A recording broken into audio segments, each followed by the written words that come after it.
Aku Eka, absen 10. Hai, aku Erika absen 11.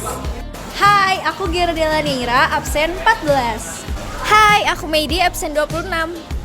Halo, aku Audito absen 27. Di sini kita semua bakal melakukan social eksperimen tentang masih adakah pembulian atau kekerasan di lingkungan SMA Negeri 20 Bandung. Halo, aku di sini sama teman-teman dari angkatan 26. Boleh perkenalan nama kamu siapa? Halo, perkenalkan nama aku Wafdan dari kelas 10E. Halo, perkenalkan nama aku Riasi dari kelas 10E. Halo, perkenalkan nama saya Agung Lukmanul Hakim dari 10B. Aku Deandra dari kelas 10D. Halo, perkenalkan nama aku Siana Rafa Maiza Romansyah dari kelas 10C. Halo, nama aku Naudia Lutfenitis Marina dari kelas 10D. Aku Suci. Suci, ini siapa? Alfia. Oke, kenalan ya, aku Audito.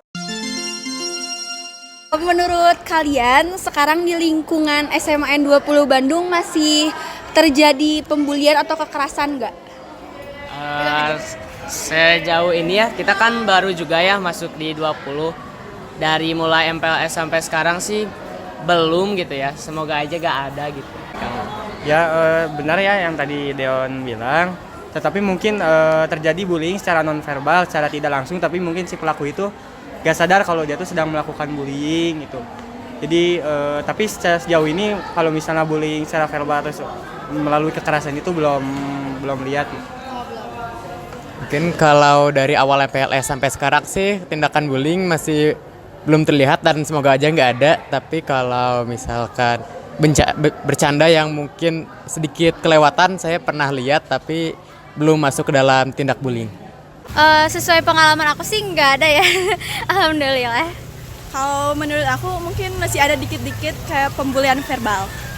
Kalau dari aku nggak ada sih, soalnya aku belum pernah lihat langsung. Mungkin kalau pembulian secara fisik sih enggak ya, tapi kalau dari mulut ke mulut ya. Oke, masih ada menurut kamu ya. Oke, menurut kamu gimana? Sama sih, kalau mulut ke mulut pasti masih ada. Masih ada, tapi kalau misalkan kekerasan fisik nggak ada ya? Nggak ada kayaknya. Oke, terus apakah nih dari kalian pernah dibully atau misalkan kalian pernah membuli atau misalkan mungkin kalian pernah ngelihat teman kalian lagi dibully atau misalkan kamu lagi lewat kemana tiba-tiba ngelihat nih ada yang dibully, pernah nggak?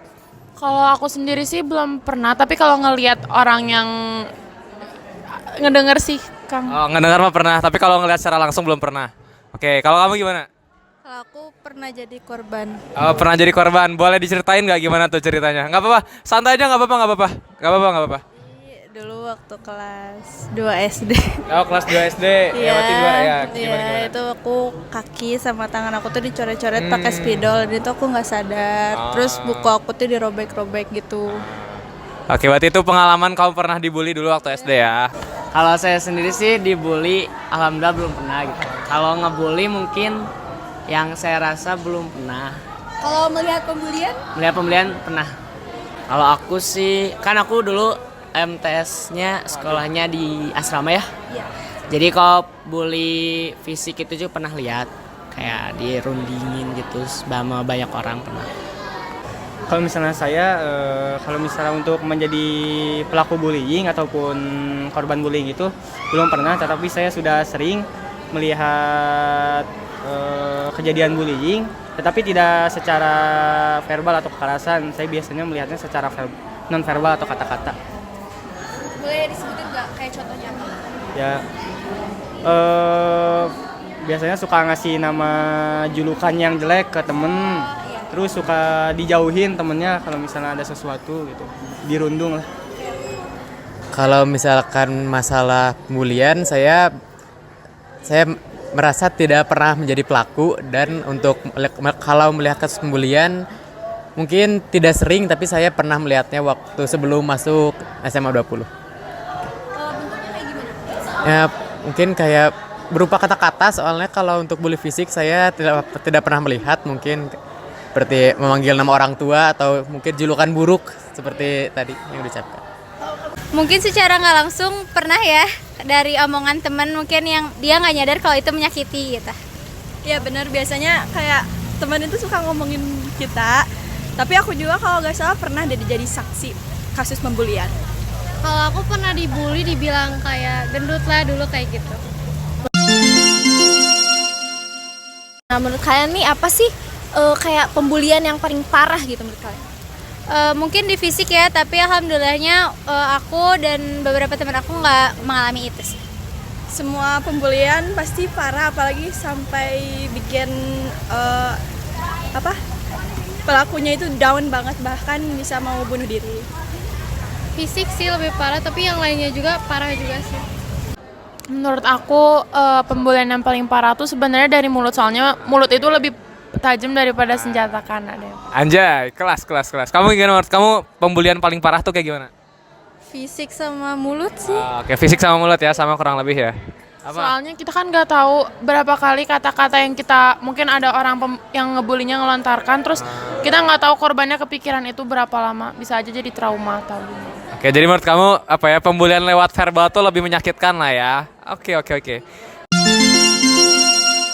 Ini pertanyaannya mungkin kalian juga relate lah. Menurut kalian nih, kultur MPLS di SMA 20 itu bentuk pembulian atau bukan? Jujur aja nggak apa-apa. Bukan. Kenapa bukan? Karena kita sendiri ngelakuin itu punya dasar, dan nanti di akhirnya juga mereka bakal ngerti apa yang kita lakuin itu juga ada tujuannya. Oke. Menurut kamu gimana? Enggak sih, soalnya itu kan kayak ngelatih buat jadi ini juga. Kan nanti kuliah juga pasti bakal lebih dari itu kan. Oke. Gimana ya? Sok ini dulu. Kalau menurut aku enggak sih ya, soalnya Akang Teteh yang melakukan MPLS juga itu sudah harus menyesuaikan dengan proker yang sudah diberikan, tidak boleh semena-mena. Jadi mungkin karena mungkin kasihan ke adik-adiknya, jadi melanggar aturan padahal sudah diberikan prokernya seperti ini. Kalau misalnya harus lebih tegas kalau misalnya yang MPLS, cuman gara-gara kasihan jadi nggak tegas kan, nggak boleh. Jadi Akang Tetehnya juga harus menyesuaikan dengan proker yang ada. Jadi menurut aku nggak termasuk pembulian. Kalau menurut aku sih ya gimana? Kalau hari awal sih mungkin ya ada kaget. Soalnya selama kita SMP tuh MPLS selalu daring dan nggak ada MPLS secara langsung. Tapi karena emang itu udah SOP-nya dan nanti Akang Teteh kita tuh cuma menjalankan tugas yang sudah diberikan, jadi ya tidak termasuk lah. Itu emang udah tugasnya aja. Bener, gambaran. Real ini mah, real aman. Tapi kan Aman soalnya. Tapi waktu pertama beneran kaget ini mah. Oh iya. Beneran kaget pertama mah. Kenapa kagetnya karena apa, diapain? Ya kaget we tuh gimana? Diteriakin gitu. Iya sih. Pengalamannya baru. Kalau mungkin diteriakin yang barang-barang sih masih aman, tapi pas udah yang masuk ke kelas, nah itu yang bener-bener bikin kaget. Penggeledahan kayak gitu. Iya, Penggeledahan barang. dan takutnya itu soalnya suka diingetin gitu yang sekelas teh. Jangan bawa ini, tetap aja suka ada 1-2 yang ngelanggar, terus Kenanya yang kenanya semua. Udah makutnya ketua gugus lagi. Oh, kedua gugus. Iya. Kamu Belum? Oh, enggak ya, sama kayak gitu. Ih, siap. Enggak sih, enggak termasuk pembulian ya, lebih ke benar. Bener. Tapi ada esensinya mereka kayak gitu. Esensi gimana? Esensi itu kayak manfaat. Ada, Yes, pasti of ada. course, jelas. Jadi lebih takut gitu ya. Jadi kayak kalian lebih tertib. Ya, Menurut aku sih enggak, karena itu salah satu pembentukan mental kita juga kan. Sebelum dari jenjang SMP ke SMA itu kan perlu pembentukan mental, nah di MPLS itu. Ya benar, dengan adanya MPLS kita mentalnya jadi lebih kebentuk, jadi lebih strong. Kalau menurut aku MPLS-nya itu bukan kepembulian, tapi lebih penegasan ke semua siswa baru.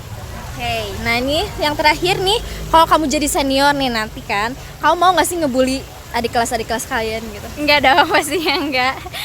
Tentunya enggak, kan pembulian emang dilarang. Nggak bakal dong. Nggak bakal Nggak ya? bakal. Oke. Jadi menurut aku dari yang tadi kesimpulannya itu ciri perubahannya itu dulu itu rata-rata pembulian pakai fisik kekerasan, tapi sekarang tuh pakai mulut atau verbal. Nah untuk faktor internalnya itu yang pertama adanya sistem ideologi atau mindset yang merasa bahwa apa yang dia omongin itu menyakiti orang lain. Lalu dapat dipicu sikap-sikap negatif seperti perasaan iri, dendam, permusuhan antar remaja, dan perasaan pernah dibully sebelumnya. Lebih lanjut, hasil penelitian ini menunjukkan bahwa terjadinya bullying dari faktor internal yaitu perasaan cemas, pendiam, dan tidak menyukai situasi sosial. Anak yang pemalu memiliki kecemasan, ketakutan kurang bergaul, sulit menerima orang lain, serta kurang percaya diri. Nah, kalau faktor eksternal itu faktor yang dapat menyebabkan munculnya perilaku bullying pada anak adalah faktor keluarga, lingkungan, dan teman sebayanya. Teman sebaya baik dalam lingkungan sekolah maupun dalam lingkungan sekitar tempat tinggal dapat mempengaruhi anak memiliki perilaku bullying. Faktor penghambatnya itu karena perubahan zaman sama lebih digital juga.